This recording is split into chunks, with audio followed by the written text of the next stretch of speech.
Hello বন্ধুরা, আবার চলে এসেছি আমার একটা নতুন ব্লগ নিয়ে। এটি হলো আমার নাচের প্রতিষ্ঠান, মানে যেখানে আমি নাচ শিখিয়ে থাকি, ইছাপুর দেবীতলা পূজা মণ্ডপ। নিজের জায়গা নিজে হাতে পরিষ্কার পরিচ্ছন্ন করে রাখার একদিকে কষ্ট থাকলেও আনন্দও কিন্তু থাকে। তাই প্রত্যেক দিনে আমার কাজ হলো আগেই এখানে এসে ভালো করে ঝাড় দেওয়া, কেননা এমনিই তো খোলা থাকে, কখনো কিছু এসে বসলো, কুকুর টুকুররা উঠে এসে বসে, পরিষ্কার পরিচ্ছন্ন রাখলে নিজেরও ভালো লাগে। তাই প্রত্যেক দিন প্রথমে এসেই এই কাজটা করতেই হয়। নিজের ঘর পরিষ্কার রাখার সাথে সাথে নিজের কাজের জায়গাটাও পরিষ্কার রাখাটা ম্যান্ডেটারি, তাই না?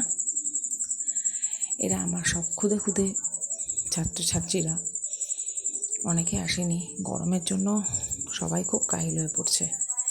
বাচ্চারা প্রায়ই কামাই করছে, আসতে পারছে না। আসলে আমাদেরই গরমে খুব খারাপ অবস্থা। সেখানে ছোট ছোট এরা বাচ্চা, এদের সারাটা দিন স্কুল টুল থাকে, প্রায় কামাই হয়ে যায়।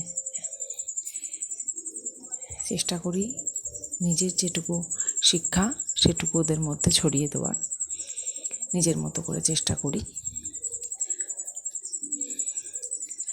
এরা আমার খুবই প্রিয়।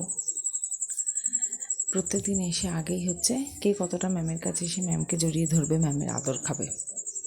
আমার থেকে তোর থেকে আমাকে ম্যাম বেশি ভালোবাসে, না আমাকে বেশি ভালোবাসে। বাচ্চাদের এই দরজাগুলো শুনতেও কিন্তু বেশ ভালো লাগে, তাই না? আমার কাছে বাচ্চারা ভীষণ প্রিয়। এরপর আমার বড়দের একটা নাচের নতুন নাচ তোলানোর, ওদের সামনে একটা প্রোগ্রাম আছে, তো সেই জন্যই ওদের একটা নাচ রেডি করে দিচ্ছিলাম। ওরা আবার সেটারই ভিডিও করে নিয়ে গেল। শরীরে যতই ক্লান্তি থাকুক, নাচ আমার কাছে এমনই একটা ভালোবাসা, সমস্ত ক্লান্তির মধ্যেও এই জায়গাটাকে কিন্তু একদম আমি অবহেলা করতে পারি না। সে নিজে শেখার ক্ষেত্রে হোক বা শেখানোর ক্ষেত্রে হোক, নাচের মধ্যে ঢুকলে শরীরের সব কষ্ট, শরীর খারাপ, সব মন খারাপ, সমস্ত কিছু কোথায় যেন হারিয়ে যায়। তখন মনে হয় দীর্ঘ সময় ধরে নাচের মধ্যে থাকি না, কোনো অসুবিধা নেই, আমি বিন্দাস আছি। আমার মনে হয় তোমরাও যারা নিজেরা যেটা ভালোবাসার জিনিস, সেটা তোমাদের এরমভাবেই চলে, তাই না? ভালো থেকো।